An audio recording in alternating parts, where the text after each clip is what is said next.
ഇനി നമുക്ക് അറ്റോമിക സംഖ്യ 33 ഉള്ള ഒരു മൂലകത്തിൻ്റെ നിങ്ങൾ പഠിച്ച ഈ ഫിഗർ അനുസരിച്ച് നമുക്കൊന്ന് എഴുതി നോക്കാം. അറ്റോമിക നമ്പർ 33. 1s2, അത് കഴിഞ്ഞ് 2s2, 2p6, സെക്കൻഡ് മെൻഷൻ നിറഞ്ഞു, 3s2, 3p6, 3p6 കഴിഞ്ഞാൽ 3d അല്ല, പകരം 3p6 കഴിഞ്ഞാൽ 4s2യിലേക്കാണ് നമ്മൾ പഠിച്ച ഫിഗർ അനുസരിച്ച് പോകുന്നത്. 4s2 കഴിഞ്ഞാൽ 3d10. അപ്പോൾ ഇവിടെ എത്തുമ്പോഴേക്കും 30 ഇലക്ട്രോണുകൾ കഴിഞ്ഞു. ഇനി അവശേഷിക്കുന്നത് 3 ഇലക്ട്രോൺ മാത്രം ബാക്കിയുണ്ട്. 3d10 കഴിഞ്ഞാൽ അടുത്ത ഇലക്ട്രോണുകൾ പോകുന്നത് 4p3. പിയിൽ 6 കൊള്ളും, പക്ഷെ നമുക്ക് 33 ആയതുകൊണ്ട് 3 ഇലക്ട്രോൺ കൂടി മതി. അപ്പോൾ 4p3. ഇതാണ് ഈ 33 അറ്റോമിക സംഖ്യ 33 ഒരു മൂലകത്തിൻ്റെ സബ്ഷൽ ക്രമത്തിലുള്ള ഇലക്ട്രോൺ വിന്യാസം. അപ്പോൾ പ്രിയപ്പെട്ട കൂട്ടുകാരെ, നിങ്ങൾ പഠിച്ച കാര്യങ്ങൾ, ആറ്റത്തെ പറ്റിയുള്ള ചില കാര്യങ്ങൾ നമ്മൾ കണ്ടു. മുഖ്യ ഷെല്ലുകൾ അഥവാ മെയിൻ എനർജി ലെവൽസ്, മുഖ്യ ഊർജ നിലകൾ എന്താണെന്ന് പറഞ്ഞു. കാരണം ഓരോ ഷെല്ലിലും കറങ്ങുന്ന ഇലക്ട്രോണിന് ഒരു നിശ്ചിതമായ ഊർജ്ജം ഉണ്ടായിരിക്കും. അതുകൊണ്ടാണ് നമ്മൾ അതിനെ അങ്ങനെ വിളിക്കുന്നത്. ഓരോ ഷെല്ലുകളിലും സബ് ഷെല്ലുകളുണ്ട് എന്ന് നാം കണ്ടു. അവ S, S P, S P D, S P D F ആണെന്ന് നമ്മൾ മനസ്സിലാക്കി. ഓരോ സബ് ഷെല്ലുകളിലും ഇലക്ട്രോൺസിനെ കാണുവാൻ സാധ്യതയുള്ള ചില ത്രിമാന തലങ്ങളിലുള്ള ഏരിയാസ് ഉണ്ട്. അതിനെ ഓർബിറ്റൽ എന്ന് പറയും എന്ന് നാം പഠിച്ചു. എസിന് 1 ഓർബിറ്റൽ, പിക്ക് 3 ഓർബിറ്റൽ, ഡിക്ക് 5, എഫിന് 7 ഓർബിറ്റൽ. ഒരു ഓർബിറ്റലിൽ പരമാവധി 2 ഇലക്ട്രോൺ കൊള്ളുമെന്ന് നമുക്കറിയാം. അതുകൊണ്ട് എസ് എഫ് ഷെല്ലിൽ പരമാവധി 2 ഇലക്ട്രോൺ കൊള്ളും. പിയിൽ 3 2 6, ഡിയിൽ I2 10, എഫിൽ 7 2 14 നാം പഠിച്ചു കഴിഞ്ഞു. ഇത്രയും കാര്യങ്ങൾ വെച്ചുകൊണ്ട് നാം എങ്ങനെയാണ് ഒരു മൂലകത്തിൻ്റെ സബ്ഷൽ ക്രമത്തിലുള്ള ഇലക്ട്രോൺ വിന്യാസം എഴുതുക എന്ന് നാം പഠിച്ചു. അതിനുവേണ്ടി നമുക്ക് എളുപ്പത്തിൽ എഴുതാൻ വേണ്ടി നാം ഒരു ഫിഗർ നിങ്ങളെ പരിചയപ്പെടുത്തി. ആദ്യം 1s, അടിയിൽ മാറി 2s 2p, അതിൻ്റെ അടിയിൽ 3s 3p 3d, അതിൻ്റെ അടിയിൽ 4s 4p 4d 4f and so on. അങ്ങനെ പോകും. ഇനി ക്രോസായി നമ്മളിങ്ങനെ മാർക്ക് ചെയ്യുന്നു. ഇവിടെ ആറ്റത്തിൽ ഇലക്ട്രോൺസിനെ ക്രമീകരിക്കുന്നത് ഊർജം കൂടി വരുന്ന ക്രമത്തിലാണ്. അപ്പോൾ ഈ ഫിഗർ നിങ്ങൾ പഠിച്ചാൽ സബ്ഷെല്ലുകളെ ഊർജം കൂടി വരുന്ന ക്രമത്തിലും ഊർജം കുറഞ്ഞു വരുന്ന ക്രമത്തിലും നമുക്ക് ക്രമീകരിക്കാൻ കഴിയും. ഉദാഹരണമായി 3Dക്കാണോ 4Sനാണോ ഊർജം കൂടുതൽ എന്ന് ചോദിക്കുമ്പോൾ നമുക്ക് അതിൻ്റെ ഉത്തരം വളരെ വ്യക്തമായി ഈ ഫിഗർ അനുസരിച്ച് കണ്ടുപിടിക്കാൻ കഴിയണം. ഇത്തരം ചോദ്യങ്ങളൊക്കെ നമുക്ക് പരീക്ഷകളിൽ പ്രതീക്ഷിക്കാവുന്നതാണ്. അപ്പോൾ ഇത്രയും കാര്യങ്ങളാണ് നാം ഇതുവരെ നമ്മൾ കണ്ടത്. ഇനി നമ്മുടെ പീരിയോഡിക് ടേബിളിലെ മൂലകങ്ങളെ 4 വ്യത്യസ്തമായ ബ്ലോക്കുകളായി തിരിക്കുന്നു. 4 ബ്ലോക്കുകളായി തിരിക്കുന്നു. പീരിയോഡിക് ടേബിളിലെ മൂലകങ്ങളെ 4 വ്യത്യസ്തമായ ബ്ലോക്കുകളായി തിരിക്കുന്നു. അതിൽ ഒന്നാമത്തെ ബ്ലോക്ക് എന്ന് പറയുന്നത് എസ് ബ്ലോക്ക് മൂലകങ്ങൾ എന്ന് പറഞ്ഞാൽ പീരിയോഡിക് ടേബിളിലെ ഒന്നാമത്തെയും രണ്ടാമത്തെയും ഗ്രൂപ്പിലെ മൂലകങ്ങൾ. ഒന്നാമത്തെ ആൽക്കലി ലോഹങ്ങളും രണ്ടാമത്തെ ഗ്രൂപ്പിലെ ആൽക്കലൈൻ എർത്ത് ലോഹങ്ങളും. ഇതാണ് എസ് ബ്ലോക്ക് മൂലകങ്ങൾ. അങ്ങനെ വിളിക്കാനുള്ള കാരണം സബ്ഷൽ ക്രമത്തിൽ നാം ഇലക്ട്രോൺ വിന്യാസം എഴുതുമ്പോൾ അവസാനത്തെ ഇലക്ട്രോൺ കാണപ്പെടുന്നത് എസ് സബ് ഷെല്ലിലായതുകൊണ്ട് നാം ഇതിനെ എസ് ബ്ലോക്ക് മൂലകങ്ങൾ എന്ന് വിളിക്കുന്നു. അടുത്തത് പി ബ്ലോക്ക് മൂലകങ്ങൾ. ഒന്നാമത്തേത് എസ് ബ്ലോക്ക് മൂലകങ്ങൾ, അതിന്റെ സ്ഥാനം നാം പരിചയപ്പെട്ടു. അടുത്തത് പി ബ്ലോക്ക് മൂലകങ്ങൾ. പി ബ്ലോക്ക് എന്ന് പറഞ്ഞാൽ ആവർത്തന പട്ടികയിലെ 13 മുതൽ 18 വരെയുള്ള ഗ്രൂപ്പിലെ മൂലകങ്ങൾ. 13 മുതൽ 18 വരെയുള്ള ഗ്രൂപ്പിലെ മൂലകങ്ങൾ. അങ്ങനെ വിളിക്കാൻ കാരണം സബ്ഷൽ ക്രമത്തിൽ ഇവയുടെ ഇലക്ട്രോൺ വിന്യാസം എഴുതുമ്പോൾ അവസാനത്തെ ഇലക്ട്രോൺ കാണപ്പെടുന്നത് പി സബ്ഷെല്ലിൽ ആയതുകൊണ്ട് ഈ മൂലകങ്ങളെ പി ബ്ലോക്ക് എലിമെന്റ്സ് എന്ന് പറയുന്നു. 3 ഡി ബ്ലോക്ക് മൂലകങ്ങൾ. ഡി ബ്ലോക്ക് എന്ന് പറഞ്ഞാൽ ആവർത്തന പട്ടികയിലെ 3 മുതൽ 12 വരെയുള്ള ഗ്രൂപ്പിലെ മൂലകങ്ങൾ, അതായത് ട്രാൻസിഷൻ എലിമെന്റ്സ് അല്ലെങ്കിൽ സംക്രമണ മൂലകങ്ങൾ. അവയെ പൊതുവായി വിളിക്കുന്ന പേരാണ് ഡി ബ്ലോക്ക് മൂലകങ്ങൾ. അങ്ങനെ വിളിക്കാനുള്ള കാരണം ഈ മൂലകങ്ങളിൽ ഇലക്ട്രോൺ പൂരണം നടക്കുന്നത് ബാഹ്യതമ ഷെല്ലിലല്ല, പെനാൾട്ടിമേറ്റ് ഡി സബ് ഷെല്ലിലാണ്. നാം ശ്രദ്ധിക്കേണ്ട ഒരു കാര്യം, ഡി ബ്ലോക്ക് മൂലകങ്ങളിൽ ഇലക്ട്രോൺ പൂരണം അല്ലെങ്കിൽ ഇലക്ട്രോൺ ഫില്ലിംഗ് സംഭവിക്കുന്നത്, കൂടുതലായി വരുന്ന ഇലക്ട്രോണുകൾ ചേർക്കപ്പെടുന്നത് ബാഹ്യതമ എസ് സബ് ഷെല്ലിലല്ല, മറിച്ച് പെനാൾട്ടിമേറ്റ് ഡി സബ് ഷെല്ലിലാണ്. അതുകൊണ്ട് നമ്മൾ ഇതിനെ ഡി ബ്ലോക്ക് മൂലകങ്ങൾ എന്ന് വിളിക്കുന്നു. 4ാമത്തെ ബ്ലോക്ക് എന്ന് പറയുന്നത് എഫ് ബ്ലോക്ക് മൂലകങ്ങൾ എന്ന് പറയും. എന്ന് പറഞ്ഞാൽ 6ാം പീരീഡിലെ ലാന്തനോണിന് ശേഷം വരുന്ന മൂലകങ്ങളും, അതായത് ലാന്തനൈഡ്സ് എന്നറിയപ്പെടും. 7ാം പീരീഡിലെ ആക്ടീനിയം എന്ന മൂലകത്തിന് ശേഷം വരുന്ന ആക്ടിനോൺസ് എന്ന മൂലകങ്ങളും ആണ് എഫ് ബ്ലോക്ക് മൂലകങ്ങൾ എന്നറിയപ്പെടുന്നത്. ഇത് ആവർത്തന പട്ടികയുടെ ഏറ്റവും താഴെയായി 2 ലൈനുകളിലായി ക്രമീകരിച്ചിരിക്കുന്നത് നിങ്ങൾ പട്ടികയിൽ നോക്കുമ്പോൾ കാണാൻ കഴിയുമല്ലോ. ഇവയെ എഫ് ബ്ലോക്ക് എന്ന് വിളിക്കാനുള്ള കാരണം ഈ മൂലകങ്ങളിൽ ഇലക്ട്രോൺ ഫില്ലിംഗ് അഥവാ ഇലക്ട്രോൺ പൂരണം സംഭവിക്കുന്നത് ബാഹ്യതമ ഷെല്ലിലോ പെനാൾട്ടിമേറ്റ് ഷെല്ലിലോ അല്ല, മറിച്ച് അതിൻ്റെ ഉള്ളിലുള്ള ആന്റി പെനാൾട്ടിമേറ്റ് എഫ് സബ് ഷെല്ലിലാണ്. അപ്പോൾ എഫ് ബ്ലോക്ക് മൂലകങ്ങളിൽ ഇലക്ട്രോൺ ഫില്ലിംഗ് അല്ലെങ്കിൽ ഇലക്ട്രോൺ പൂരണം സംഭവിക്കുന്നത് ആന്റി പെനാൾട്ടിമേറ്റ് എഫ് സബ് ഷെല്ലിൽ ആയതുകൊണ്ട് ഈ മൂലകങ്ങളെ പൊതുവായി നമ്മൾ എഫ് ബ്ലോക്ക് മൂലകങ്ങൾ എന്ന് വിളിക്കും. അപ്പോൾ ബ്ലോക്കുകൾ നമ്മൾ പരിചയപ്പെട്ടു. 4 ബ്ലോക്കുകളായി തിരിക്കുന്നു: എസ് ബ്ലോക്ക് മൂലകങ്ങൾ, പി ബ്ലോക്ക് മൂലകങ്ങൾ, ഡി ബ്ലോക്ക് മൂലകങ്ങൾ, എഫ് ബ്ലോക്ക് മൂലകങ്ങൾ. അതിന്റെ സ്ഥാനം മനസ്സിലാക്കണം, എന്തുകൊണ്ട് നമ്മൾ അതിനെ അങ്ങനെ വിളിക്കുന്നു എന്ന് മനസ്സിലാക്കണം. ഇത്രയും കാര്യങ്ങൾ നമ്മൾ അറിഞ്ഞിരിക്കണം. അപ്പോൾ ഇലക്ട്രോണിക് കോൺഫിഗറേഷൻ അറ്റോമിക് നമ്പർ കിട്ടിയാൽ, നിങ്ങൾക്കൊരു മൂലകത്തിന്റെ അറ്റോമിക് നമ്പർ കിട്ടിയാൽ അതിന്റെ സബ്ഷൽ ക്രമത്തിലുള്ള ഇലക്ട്രോൺ വിന്യാസം നിങ്ങൾ എഴുതാൻ പഠിച്ചു. അപ്പോൾ ഒരു മൂലകത്തിന്റെ അറ്റോമിക സംഖ്യ അറിഞ്ഞു കഴിഞ്ഞാൽ ആ മൂലകത്തിന്റെ സബ്ഷൽ ക്രമത്തിലുള്ള ഇലക്ട്രോൺ വിന്യാസം നമുക്ക് എഴുതാൻ പഠിച്ചു കഴിഞ്ഞു. അത് മാത്രമല്ല, ആ മൂലകം ഏത് ബ്ലോക്കിൽ പെടുന്നു എന്നുള്ളതും കണ്ടുപിടിക്കാൻ നമുക്ക് കഴിയും. അവസാനത്തെ ഇലക്ട്രോൺ എസ് സബ് ഷെല്ലിലാണ് ഉള്ളതെങ്കിൽ അത് എസ് ബ്ലോക്ക് ആണെന്നും, അവസാനത്തെ ഇലക്ട്രോൺ പി സബ് ഷെല്ലിലാണ് കാണപ്പെടുന്നത് എങ്കിൽ അത് പി ബ്ലോക്ക് ആണെന്നും,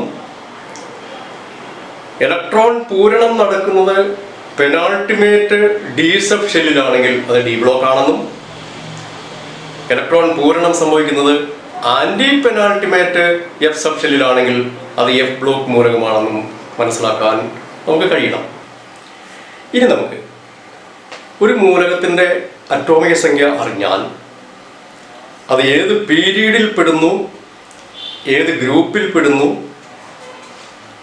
അതിൻ്റെ ഓക്സീകരണാവസ്ഥ കണ്ടുപിടിക്കുന്ന രീതി, സംയോജകത അല്ലെങ്കിൽ വാലൻസി കണ്ടുപിടിക്കുന്ന രീതി.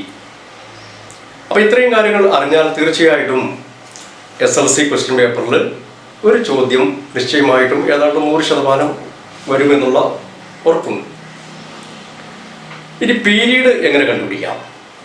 പീരീഡ് കണ്ടുപിടിക്കാൻ നാം ആദ്യമായി ചെയ്യേണ്ടത് അതിൻ്റെ സബ്ഷൽ ക്രമത്തിൽ ഇലക്ട്രോൺ വിന്യാസം എഴുതണം. അത് എങ്ങനെ എഴുതാം എന്ന് നാം വളരെ വ്യക്തമായി നാം പഠിച്ചു കഴിഞ്ഞു. സബ്ഷൽ ക്രമത്തിൽ ഇലക്ട്രോൺ വിന്യാസം എഴുതുമ്പോൾ നാം ശ്രദ്ധിക്കേണ്ട ഒരു കാര്യം കൂടിയുണ്ട്. നിങ്ങൾക്ക് കിട്ടിയിരിക്കുന്ന ഫിഗർ അനുസരിച്ച് നാം ഇങ്ങനെ സബ്ഷൽ ക്രമത്തിൽ ഇലക്ട്രോൺ വിന്യാസം ഊർജം കൂടി വരുന്ന ക്രമത്തിൽ എഴുതിയതിനു ശേഷം മുഖ്യ ഷെല്ലുകൾ അടുത്തു വരുന്ന രീതിയിൽ ഒരു റീ അറേഞ്ച്മെന്റ് ചെയ്തിരിക്കണം. വളരെ ഇമ്പോർട്ടൻ്റ് ആയിരിക്കുന്ന ഒരു പോയിന്റാണ് ഞാൻ പറഞ്ഞത്. നിങ്ങൾക്ക് ലഭിച്ചിരിക്കുന്ന ഫിഗർ അനുസരിച്ച് ഒരു മൂലകത്തിന്റെ സബ്ഷൽ ഇലക്ട്രോൺ വിന്യാസം എഴുതിയതിനു ശേഷം മുഖ്യ ഷെല്ലുകൾ അടുത്തു വരുന്ന രീതിയിൽ വീണ്ടും ഒരു പുനർക്രമീകരണം നടത്തണം. അങ്ങനെ നടത്തുമ്പോൾ മാത്രമാണ് അത് വളരെ വ്യക്തമായി, അത് വളരെ കൃത്യമായി ശരിയാണ് എന്ന് പറയാൻ നമുക്ക് കഴിയും. ഇനി എങ്ങനെയാണ് ഒരു മൂലകത്തിൻ്റെ പീരീഡ് കണ്ടുപിടിക്കുന്നത്? വളരെ സിമ്പിളാണ്. ആദ്യമായി നാം സബ്ഷെൽ ഇലക്ട്രോൺ വിന്യാസം എഴുതണം. അങ്ങനെ എഴുതിയതിനു ശേഷം ഏറ്റവും വലിയ മുഖ്യ ഷെല്ലിൻ്റെ നമ്പറാണ് ആ മൂലകം ഉൾക്കൊള്ളുന്ന പീരീഡ് നമ്പർ. അതായത് സോഡിയം ഏത് പീരീഡിൽ എന്ന് ചോദിച്ചാൽ അതിൻ്റെ അറ്റോമിക് നമ്പർ 11 തന്നിരിക്കും. അപ്പോൾ 1s2, 2s2, 2p6, 3s1. അതാണ് അതിൻ്റെ സബ്ഷെൽ ക്രമത്തിലുള്ള ഇലക്ട്രോൺ വിന്യാസം. അപ്പോൾ ഏറ്റവും വലിയ മുഖ്യ ഷെല്ല് മെയിൻ ഷെൽ നമ്പർ 3 ആണ്. അതുകൊണ്ട് ആ മൂലകം 3ാം പീരീഡിൽ ഉൾക്കൊള്ളുന്നു. അപ്പോൾ പീരീഡ് കണ്ടുപിടിക്കാൻ വളരെ എളുപ്പമായി കഴിഞ്ഞു. ഏറ്റവും വലിയ മുഖ്യ ഷെൽ നമ്പർ തന്നെയാണ് ആ മൂലകം ഉൾക്കൊള്ളുന്ന പീരീഡ് നമ്പർ. അടുത്തതായി ഗ്രൂപ്പ് എങ്ങനെ കണ്ടുപിടിക്കാം? ഒരു അറ്റോമിക സംഖ്യ കിട്ടിക്കഴിഞ്ഞാൽ ഒരു മൂലകത്തിന്റെ ഗ്രൂപ്പ്, ആ മൂലകം ഉൾക്കൊള്ളുന്ന ഗ്രൂപ്പ് ഏതാണെന്ന് എങ്ങനെ കണ്ടുപിടിക്കാം? അതിന് എസ് ബ്ലോക്കിന് ഗ്രൂപ്പ് കണ്ടുപിടിക്കുന്ന രീതി വേറെയാണ്, പി ബ്ലോക്കിന് ഗ്രൂപ്പ് കണ്ടുപിടിക്കുന്ന രീതി വേറെയാണ്, അതുപോലെ ഡി ബ്ലോക്കിന് ഗ്രൂപ്പ് കണ്ടുപിടിക്കുന്ന രീതിയും വേറെയാണ്. എന്നാൽ എഫ് ബ്ലോക്കിന് ഗ്രൂപ്പ് ഇല്ല. നിങ്ങൾക്ക് ലഭിച്ചിരിക്കുന്ന ഒരു മൂലകം എസ് ബ്ലോക്ക് ആണെന്ന് മനസ്സിലായാൽ ആ മൂലകത്തിന്റെ ഗ്രൂപ്പ് കണ്ടുപിടിക്കുന്നത് ബാഹ്യതമ എസ് സബ്ഷെല്ലിലെ ഇലക്ട്രോണിന്റെ എണ്ണം തന്നെയാണ് ഗ്രൂപ്പ് നമ്പർ. എന്ന് പറഞ്ഞാൽ വെളിയിലെ എസില് 1 ഇലക്ട്രോൺ ആണ് കാണപ്പെടുന്നത് എങ്കിൽ ആ മൂലകം 1ാം ഗ്രൂപ്പിലും, വെളിയിലെ എസില് 2 ഇലക്ട്രോൺ ഉണ്ട് എങ്കിൽ ആ മൂലകം 2ാം ഗ്രൂപ്പിലും കാണപ്പെടുന്നു. വളരെ സിമ്പിളായി എസ് ബ്ലോക്ക് ആണെങ്കിൽ വെളിയിലെ ഔട്ടർമോസ്റ്റ് എസ് സബ്ഷെല്ലിൽ എത്ര ഇലക്ട്രോൺ ഉണ്ട് എന്ന് അതിനെ ആശ്രയിച്ചാണ് ഗ്രൂപ്പ് നമ്പർ. വെളിയിലെ എസിൽ 1 ആണെങ്കിൽ ഗ്രൂപ്പ് 1, വെളിയിലെ എസിൽ 2 ആണെങ്കിൽ ഗ്രൂപ്പ് 2. അപ്പോൾ സോഡിയത്തിന്റെ അറ്റോമിക് നമ്പർ 11 ആണ്, അവസാനം 3s1 അവസാനിക്കുന്നു. അതുകൊണ്ട് എസ് ബ്ലോക്ക് ആണെന്ന് മനസ്സിലായി. അതുകൊണ്ട് അതിന്റെ ഗ്രൂപ്പ് നമ്പർ 1 എന്ന് നമുക്ക് കണ്ടുപിടിക്കാം, 3s1 ആയതുകൊണ്ട്. മറിച്ച് 3s2 ആണെങ്കിൽ അതിന്റെ ഗ്രൂപ്പ് നമ്പർ 2 ആയിരിക്കും. അപ്പോൾ അങ്ങനെ എസ് ബ്ലോക്കിന്റെ ഗ്രൂപ്പ് കണ്ടുപിടിക്കുന്ന രീതി നാം പഠിച്ചു കഴിഞ്ഞു. അടുത്ത് പി ബ്ലോക്ക് ആണെങ്കിലോ, നിങ്ങൾക്ക് ലഭിച്ചിരിക്കുന്ന ഒരു മൂലകം ഇലക്ട്രോൺ വിന്യാസം എഴുതുമ്പോൾ പി ബ്ലോക്ക് ആണെന്ന് വളരെ വ്യക്തമായി മനസ്സിലായി. അങ്ങനെ മനസ്സിലായെങ്കിൽ അതിന്റെ ഗ്രൂപ്പ് നമ്പർ കണ്ടുപിടിക്കാൻ അവസാനത്തെ പിയിലെ സബ്ഷെല്ലിലെ ഇലക്ട്രോണിന്റെ നമ്പറിന്റെ കൂടെ 12 എന്ന നമ്പർ കൂട്ടിയാൽ you will get the group number. നിങ്ങൾക്ക് അതിന്റെ ഗ്രൂപ്പ് നമ്പർ കിട്ടും. ഉദാഹരണമായി ക്ലോറിന്റെ അറ്റോമിക സംഖ്യ 17 ആണെങ്കിൽ ഇലക്ട്രോൺ വിന്യാസം 1s2, 2s2, 2p6, 3s2, 3p5 എന്നാണ്. 3p5. അപ്പോൾ അത് പി ബ്ലോക്ക് ആണെന്ന് മനസ്സിലായി. അവസാനത്തെ പിയിലെ ഇലക്ട്രോണിന്റെ നമ്പർ 5 ആണെന്ന് മനസ്സിലായി. അപ്പോൾ നമ്മൾ പി ബ്ലോക്ക് ആയതുകൊണ്ട് ഗ്രൂപ്പ് കണ്ടുപിടിക്കാൻ അവസാനത്തെ പിയിലെ നമ്പറിന്റെ കൂടെ 12 കൂട്ടിയാൽ മതി. അപ്പോൾ 12ഉം 5ഉം 17. അപ്പൊ അങ്ങനെ ഗ്രൂപ്പ് നമ്പർ കണ്ടുപിടിക്കാം. ഇനി പിയില്, അവസാനത്തെ പിയില് 1 ഇലക്ട്രോൺ മാത്രമേ ഉള്ളൂ എങ്കിലോ, അപ്പൊ 12 + 1 കൂട്ടുക. അപ്പൊ 12 1 13 എന്ന് കണ്ടെത്താം. അപ്പൊ നമ്മൾ എസ് ബ്ലോക്ക് ആണെങ്കിൽ വെളിയിലെ എസിലെ നമ്പർ തന്നെയാണ് ഗ്രൂപ്പ് നമ്പർ. എന്നാൽ പി ബ്ലോക്ക് ആണെങ്കിൽ ബാഹ്യതമ പി സബ്ഷെല്ലിലെ ഇലക്ട്രോണിന്റെ എണ്ണത്തിന്റെ കൂടെ 12 കൂട്ടിയാൽ പി ബ്ലോക്ക് മൂലകത്തിന്റെ ഗ്രൂപ്പ് നമ്പർ കിട്ടും. അടുത്ത ഡി ബ്ലോക്ക് ആണെങ്കിലോ, ഡി ബ്ലോക്ക് ആണെങ്കിൽ സബ്ഷെൽ ക്രമത്തിൽ ഇലക്ട്രോൺ വിന്യാസം എഴുതുന്നു. മുഖ്യ ഷെല്ലുകൾ അടുത്തു വരുന്ന രീതിയിൽ നമ്മൾ പുനർക്രമീകരണം ചെയ്യുന്നു. അങ്ങനെ ചെയ്തതിന് ശേഷം അവസാനത്തെ 2 സബ്ഷെല്ലുകളിലെ ടോട്ടൽ ഇലക്ട്രോൺസിന്റെ എണ്ണം എണ്ണുമ്പോൾ കിട്ടുന്ന നമ്പർ തന്നെയാണ് ഗ്രൂപ്പ് നമ്പർ. അവസാനത്തെ ഡി ബ്ലോക്ക് ആണെങ്കിൽ വെളിയിൽ എസും ഉള്ളിൽ ഡിയും ആയിരിക്കുമല്ലോ.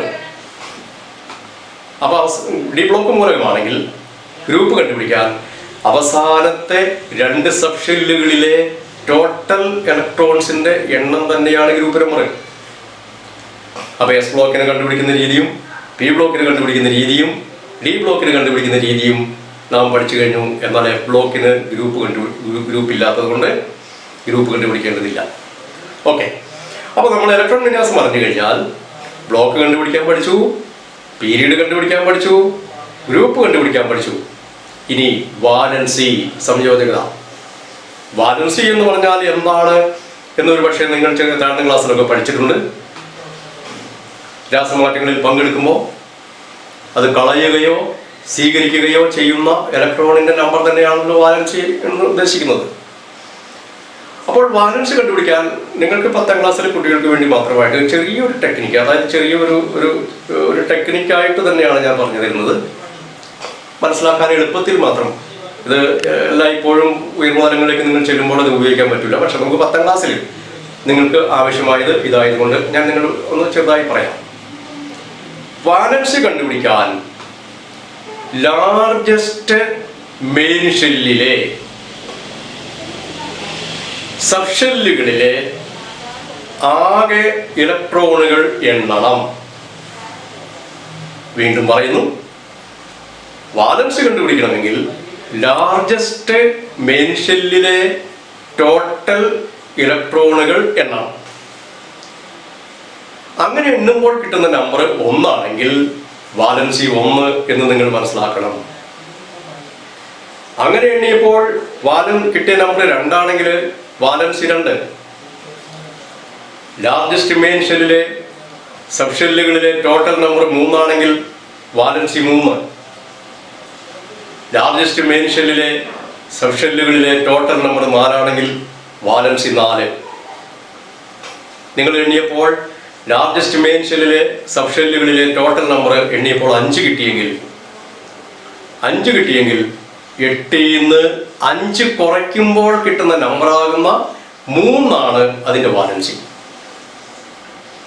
നിങ്ങൾ ലാർജസ്റ്റ് മെയിൻ ഷെല്ലിലെ ടോട്ടൽ നമ്പർ എണ്ണിയപ്പോൾ നിങ്ങൾക്ക് ലഭിച്ചത് 6 എന്ന നമ്പർ ആണെങ്കിൽ 8 എന്ന നമ്പറിൽ നിന്ന് 6 കുറയ്ക്കുമ്പോൾ കിട്ടുന്ന തുകയാണ് അതിന്റെ വാലൻസി, അതായത് 2. മറിച്ച് ലാർജസ്റ്റ് മെയിൻ ഷെല്ലിലെ സബ്ഷെല്ലുകളിലെ ടോട്ടൽ നമ്പർ എണ്ണിയപ്പോൾ നിങ്ങൾക്ക് 7 കിട്ടിയെങ്കിൽ 8ന്ന് 7 കുറച്ച് കിട്ടുന്ന 1 ആയിരിക്കും അതിന്റെ വാലൻസി. മറിച്ച് ലാർജസ്റ്റ് മെയിൻ ഷെല്ലിലെ സബ്ഷെല്ലുകളിലെ ടോട്ടൽ നമ്പർ എണ്ണിയപ്പോൾ നിങ്ങൾക്ക് 8 കിട്ടി എന്ന് കരുതുക. 8 ആണെങ്കിൽ 8ന്ന് 8 കുറയ്ക്കുമ്പോൾ 0. അതായത് അത്തരം മൂലകങ്ങൾ 18ാം ഗ്രൂപ്പിലെ ഉത്കൃഷ്ട മൂലകങ്ങൾ അല്ലെങ്കിൽ ഇനർട്ട് ഗ്യാസ് ആയിരിക്കും. അപ്പോൾ വാലൻസി കണ്ടുപിടിക്കാൻ എളുപ്പവഴിയാണ് ഞാൻ നിങ്ങൾക്ക് പറഞ്ഞു തന്നത്.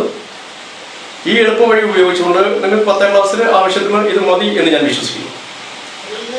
ലാർജസ്റ്റ് മെയിൻ ഷെല്ലിലെ ടോട്ടൽ ഇലക്ട്രോൺസിന്റെ എണ്ണം എണ്ണിയപ്പോൾ 1 ആണെങ്കിൽ 1, 2 ആണെങ്കിൽ 2, 3 ആണെങ്കിൽ 3, 4 ആണെങ്കിൽ 4, 5 ആണെങ്കിൽ 5 അല്ല 8ന്ന് 5 കുറയ്ക്കുമ്പോൾ കിട്ടുന്ന നമ്പർ ആകുന്ന 3 ആണ് അതിന്റെ വാലൻസി. 6 ആണെങ്കിൽ 8ന്ന് 6 കുറയ്ക്കുമ്പോൾ കിട്ടുന്ന തുക 2. 7 ആണെങ്കിൽ 8ന്ന് 7 കുറയ്ക്കുമ്പോൾ 1, അതാണ് അതിന്റെ വാലൻസി. അപ്പോൾ നിങ്ങൾക്ക് വാലൻസി കാണാൻ ഒരു വിദ്യ ഞാൻ നിങ്ങൾക്ക് പറഞ്ഞു തന്നു. വളരെ സിമ്പിളായി നിങ്ങൾക്ക് മനസ്സിലായി എന്ന് ഞാൻ വിശ്വസിക്കുന്നു.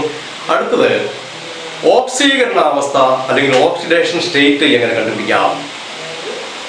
ഓക്സീകരണാവസ്ഥ എന്ന് പറയുന്നത് വാലൻസി കണ്ടുപിടിച്ചതിന് ശേഷം അത് പോസിറ്റീവ് ആണോ നെഗറ്റീവ് ആണോ എന്ന് എഴുതുമ്പോൾ നിങ്ങൾക്ക് ഓക്സീകരണാവസ്ഥ ലഭിക്കുന്നു.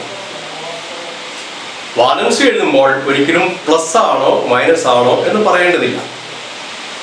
അതാണ് നമ്മൾ എഴുതുമ്പോൾ ഉണ്ടാകുന്ന വ്യത്യാസം. അത് തന്നെയാണ് ഓക്സീകരണാവസ്ഥ കണ്ടുപിടിക്കുമ്പോൾ നിങ്ങൾക്ക് ലഭിച്ച വാലൻസി പോസിറ്റീവ് ആയിരിക്കും ആണോ നെഗറ്റീവ് ആയിരിക്കുമോ എന്ന് നിങ്ങൾ എഴുതിയാൽ നിങ്ങൾ ഓർസിക്കുന്ന അവസ്ഥ കിട്ടുകയും. പക്ഷെ അതെങ്ങനെ എഴുതാൻ പറ്റും? വളരെ സിമ്പിളാണ്. എല്ലാ ലോഹങ്ങളും ഇലക്ട്രോ പോസിറ്റീവ് ആയതുകൊണ്ട് എല്ലാ ലോഹങ്ങളുടെയും ഓക്സിജൻ അവസ്ഥ എപ്പോഴും പോസിറ്റീവ് ആയിരിക്കും. അപ്പോൾ നമ്മൾ എങ്ങനെയാണ് ലോഹങ്ങളാണോ അലോഹങ്ങളാണോ എന്ന് തിരിച്ചറിയുന്നത്? ഒരു ചെറിയ ടെക്നിക്ക് പറഞ്ഞുതരാം. എസ് ബ്ലോക്കിലെ മുഴുവൻ മൂലകങ്ങളും അതുപോലെ ഡി ബ്ലോക്കിലെ മുഴുവൻ മൂലകങ്ങളും ലോഹങ്ങളായിരിക്കും. അതുകൊണ്ട് അവയുടെ ബാലൻസ് കിട്ടിയാൽ ഓക്സിജൻ അവസ്ഥ എപ്പോഴും പോസിറ്റീവായിരിക്കും. എന്നാൽ പി ബ്ലോക്കിലെ ഭൂരിഭാഗം വരുന്ന മൂലകങ്ങളും അലോഹ സ്വഭാവം ഉള്ളവയാണ്. അതുകൊണ്ട് പി ബ്ലോക്കിലെ ഭൂരിഭാഗം വരുന്ന മൂലകത്തിൻ്റെയും ഓക്സിജൻ അവസ്ഥ നെഗറ്റീവ് ആയിരിക്കും. എന്നാൽ അവയിൽ പി ബ്ലോക്കിൽ ലോഹങ്ങളും അലോഹങ്ങളും ഉണ്ട് എന്ന് ഉള്ള കാര്യം നിങ്ങൾ മറന്നു പോകരുത്. അപ്പോൾ ഇപ്പോൾ നിങ്ങൾ ഒരു മൂലകത്തിൻ്റെ സബ്ഷൽ ക്രമത്തിൽ ഇലക്ട്രോൺ വിന്യാസം എഴുതാൻ പഠിച്ചു, ബ്ലോക്ക് കാണാൻ പഠിച്ചു, പീരീഡ് കാണാൻ പഠിച്ചു, ഗ്രൂപ്പ് കാണാൻ പഠിച്ചു, എസ് ബ്ലോക്കിന് വേറെ, പി ബ്ലോക്കിന് വേറെ, ഡി ബ്ലോക്കിന് വേറെ പഠിച്ചു, വാലൻസി കാണാൻ പഠിച്ചു, അതുപോലെ ഓക്സിജൻ അവസ്ഥയും കാണാൻ പഠിച്ചു. അപ്പോൾ ഇത്രയും കാര്യങ്ങൾ നിങ്ങൾക്ക് അറിയാമെങ്കിൽ മിക്കവാറും SLC ക്വസ്റ്റ്യൻ പേപ്പറുകളിൽ ഒരു ചോദ്യം ഇതുമായി ബന്ധമുള്ള ചോദ്യം കാണാറുണ്ട്. ഏതാണ്ട് 99% ഇത്തരം ചോദ്യങ്ങളൊക്കെ വരാനുള്ള സാധ്യത വളരെ കൂടുതലായതുകൊണ്ട് വളരെ കൃത്യമായി നിങ്ങൾ പഠിച്ചിരിക്കണം.